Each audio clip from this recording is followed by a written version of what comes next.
Hello, Pastor Brian here. You know, we've been checking out what Jesus had to say about how to be happy. You know, we see it in the Sermon on the Mount, Matthew chapters 5 to 7. And that sermon began with what's known as the Beatitudes, the first 12 verses. In those 12 verses, 9 times Jesus says, blessed is this person. And he describes that person. The word blessed in the Greek there is makarios, and it means literally just happy. Happy is this person. What we see here is how to attain true happiness in this crazy, mixed up, very unhappy world. And we find it right there in the Beatitudes, in the words of Jesus. You know, the interesting thing about that is there's a progression in these Beatitudes. It began there in verse 3, where Jesus said, blessed are the poor in spirit, happy are the poor in spirit, for theirs is the kingdom of heaven. In other words, the starting place for happiness in your life is realizing, spiritually speaking, how very poor we really are. None of us have a leg to stand on before a holy and a righteous God. We are absolutely 100% wanting in that area. And so we are in total need of God's mercy and God's grace. That is our only hope. So it brings us to a place of just complete brokenness before the Lord. There's nothing I have in and of myself to offer God for my own salvation. I'm bankrupt spiritually. So that comes down to this. I need Jesus to save me. That's my only hope. Finally, when you've gotten to that place, that understanding in your life, God can finally step in and truly save you. So he says, blessed are those poor in spirit. Theirs is the kingdom of heaven. Well, make no mistake about it. That is a true place of brokenness in your own life. But look what Jesus says next. Interesting enough. Next thing he says, blessed, happy are they that mourn. Mourn. They shall be comforted. The idea here is, you come to that place of realizing just how utterly spiritually bankrupt and poor you really are before God. It hurts. It always does. It deeply hurts. Our natural reaction to that is to defend ourselves. Wait a minute. No, it's to deny it. You know, I am not that bad. It's to blame others. It's because of them. It's because of this. It's because of that. It's not me, you know. Or it's to shrug it off. Just shrug it off. Wow, no, I don't buy that. But when you've reached that step one, and it's hit you, that the problem here that is causing my depression, causing my lack of contentment, causing my lack of peace or real happiness in my life, the problem is, the cause of that is me. It's me. It's centered right here. There's no getting around that. And that hurts. That hurts deeply when you realize that. But notice what Jesus says next.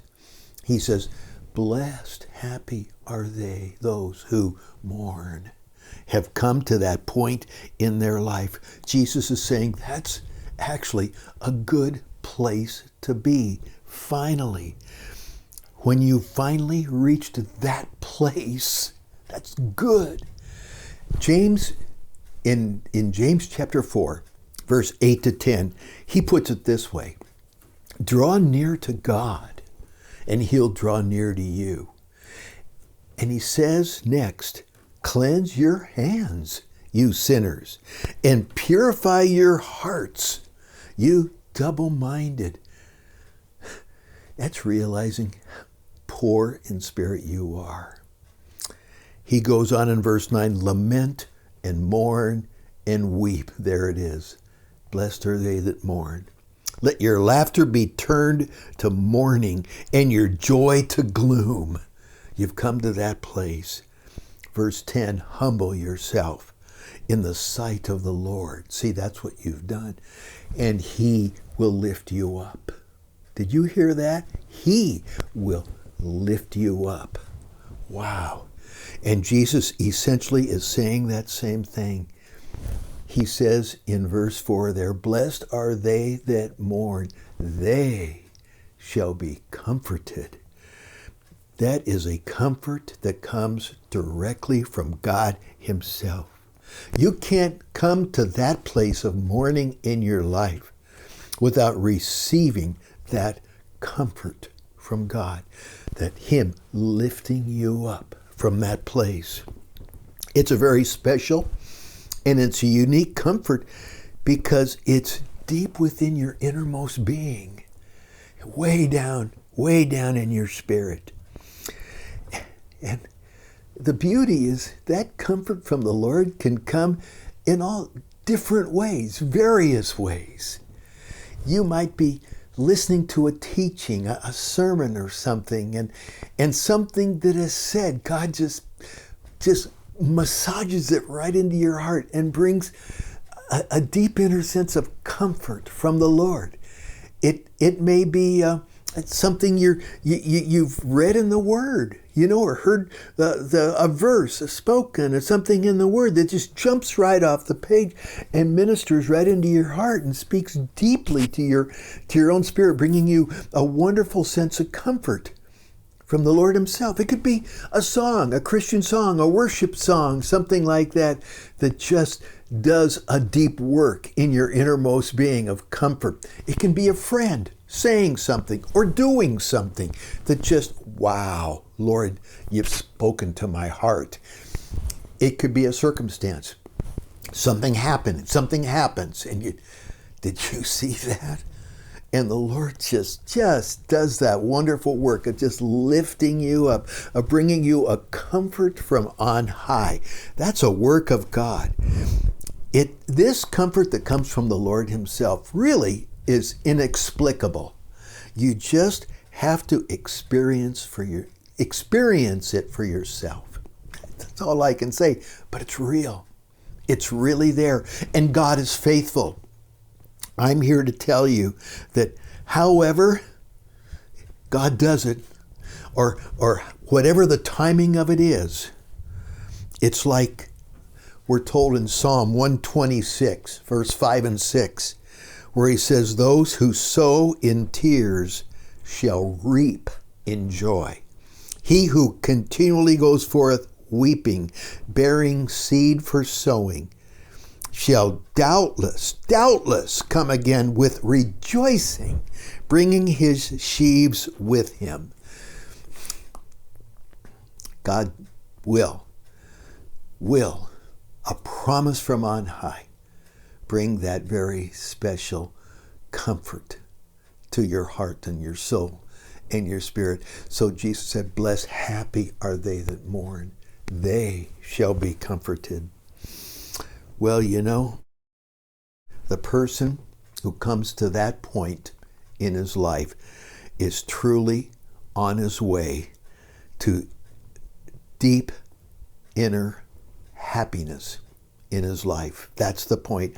A happiness that is on a much deeper spiritual level, because it's a happiness that comes right from God, regardless of the circumstances of life. The point is, at this point, you're truly on your way. But there's more. There's a progression in these Beatitudes, and we're going to talk about that as we go on. But in the meantime, Christian, Be encouraged. God's desire for you is that you would be a happy person. Talk to you later. God bless. Have a wonderful day with Jesus in your heart. My Savior.